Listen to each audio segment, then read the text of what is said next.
action for 10:30 p.m. tonight. Tom? And just on Basuma, what is the nature of his injury, and if you've got a rough timeline of how long? It's hard to say at the moment because he's only just sort of got assessed. It's kind of a tweak in his groin.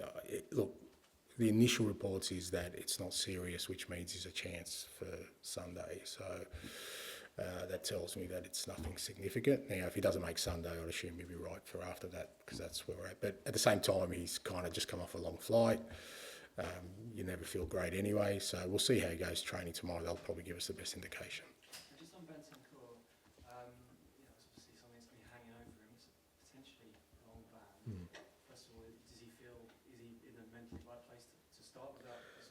Yeah, look, I think so. I haven't spoken to him sort of at length about it deliberately because we do have a big game on the weekend. I think it's important.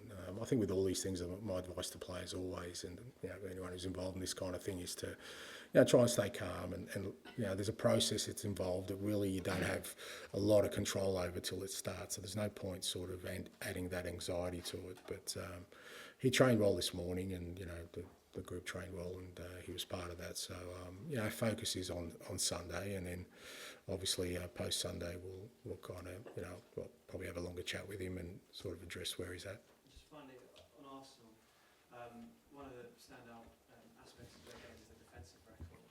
You're obviously coming to a new club, or relatively in the last year, with a lot of new signings, and you play very attacking football. But do you anticipate over the coming weeks and months of this season that the defensive record will improve over more time?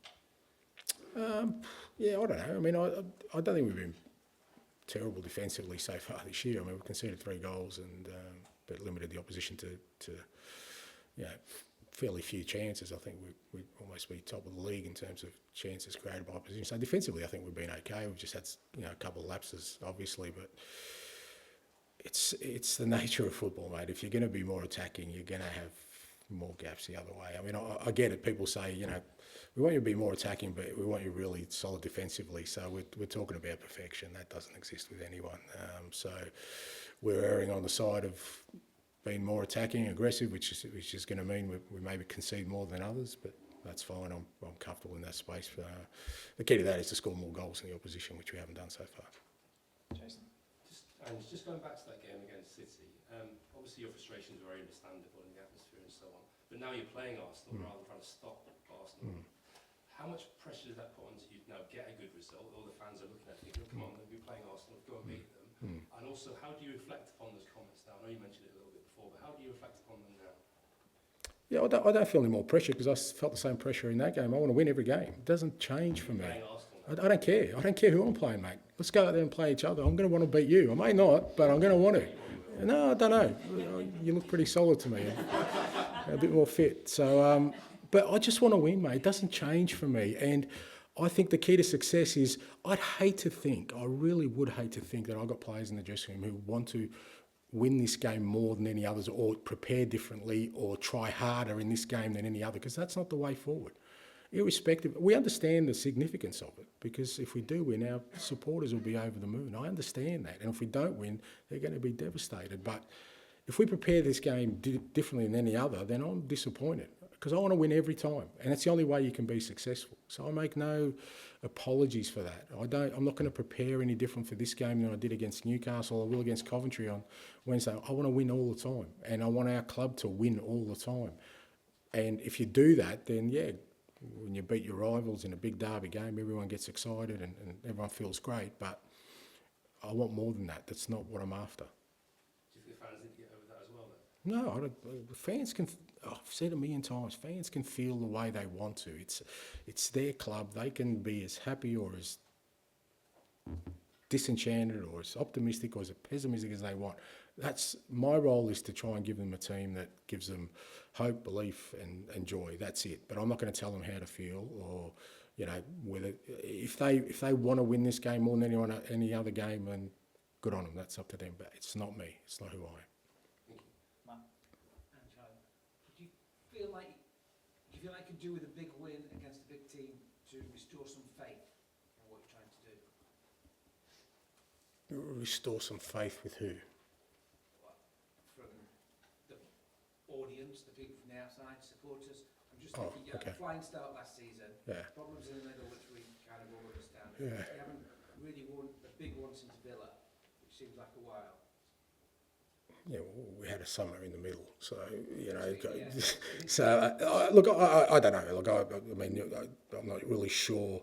Look, if people have lost faith, you know, in what we're doing, then again, I cannot let that be my guide to what we're doing. My guide is what I see on a daily basis, the way we play our football. You know, the way the team's growing, and I'm as optimistic and as bullish as I've ever been. Is it important to win big games? Absolutely, I want to win big games, but it doesn't. Again, we won some big games early last year. It doesn't mean that that's going to get you to where you want to. There's got to be a consistency in approach. But yeah, I haven't. There's nothing I've seen that's made me waver in my belief about what we're doing. Now, whether that externally is reflected by people's, as you said, faith or belief, again, there's only one way we can sort of change that if people have lost faith in sort of what we're doing here, and that is to perform and win. Do you believe in such a thing as like one win being bigger than another? I know you sort of. No, I don't, because I know that you know, teams that win things win all the time. They don't pick and choose. You can't pick and choose.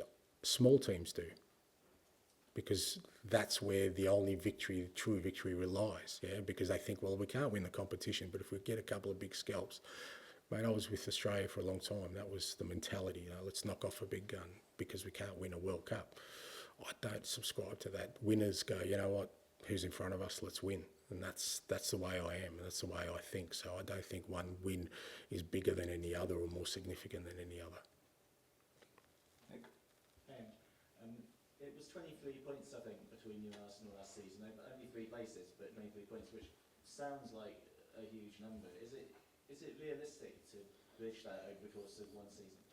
Don't know, but it's a fair reflection. I think you're right. I mean, and that's what I looked at the end of last year. As much as, you know, we finished 5th, not far off, you know, game off 4th, but when you look at the difference between us and the top 2, top 3, there's still a significant gap there that we need to bridge, and that's what I'm trying to bridge. And no, that won't happen quickly, but at the same time, I think we need to chip away at it if we want to. Because I mean, you know, I get it. Everyone talks about final positions, and you know, if we finish 4th, that's an improvement on last year. But if we finish 4th and 25 points behind, have we really bridged the gap to where ultimately our destination is? So then no. So there is a difference between us and but you know, again, they're further down the road than us as well. You know, we're kind of a year into it. So you know, if we're 5 years into it or 4 years into it and we're still 20 odd points behind, then you'd kind of say, well, I mean, probably I wouldn't be here talking about it. But you know, from my perspective, it's a gap, and that's what we've got to try and close. And just going back quickly to the home game again in April, obviously it ended up very close. First half they got away from you, and maybe once or twice you got done on the counter a bit. Is there any temptation at all to be a bit more circumspect in certain situations, or does a derby not lend itself to that? Yeah, I guess there can be, but there won't be. Tom. No Odegaard and no Declan Rice for Arsenal, 2 huge players for them. I wonder if you see this as an opportunity. Oh, again, I think, God, it's a hell of a trap to fall into if you think that they're relying on just 2 players. Yeah, they're 2 important players, but you know, we were missing key players last year as well, but we still managed to, you know, have significant performances. And I think a team like Arsenal, that, like I said, have been very, very consistent over the last 2 years, I think can fill sort of whatever gaps they have. They've got still some good quality in their squad. I think the key for us, like I said, is the focus on our performance. When we play well, and you know, we certainly have played well in the first 3 games, and you know, a little bit more sort of clear-headed in both boxes in our work, then we're a match for any team, and that's what we've got to think about on the weekend. Not sort of, I think if you go into there thinking, oh, they're going to be somehow weakened, you know, I think you're going to get punished. I think we go in there thinking and believing they're going to be very strong, which I think they will be, and you know, we've got to be at our best, but we know at our best, and you know, playing the football we can match it with them. I think it was around this fixture as well. There was a lot of talk about the set piece record, and that Arsenal scored from a set piece in that game. And you said, I think that you were always very comfortable with the record, that it gets better over time. are you kind of more confident this season that Tottenham's record from corners and things will be better?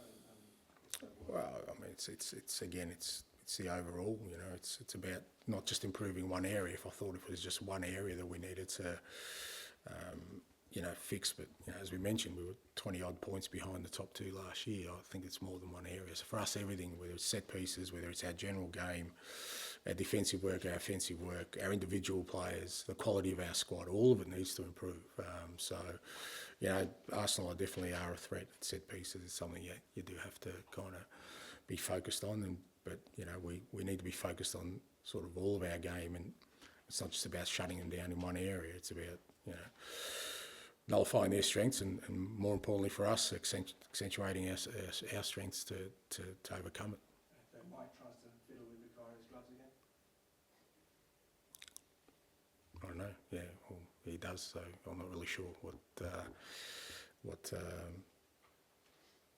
Oh, that's the dark arts, isn't it? Sorry, I've lost my train of thought. Okay. Yeah, if he does, well, okay. I mean, I guess Vic can give them to him. I don't know. They can deal with it. Rock, paper, scissors, whatever it takes. I don't know, mate. I'm not interested. Okay, we'll go Dom and then finish with Paul, please. Hi, Ange.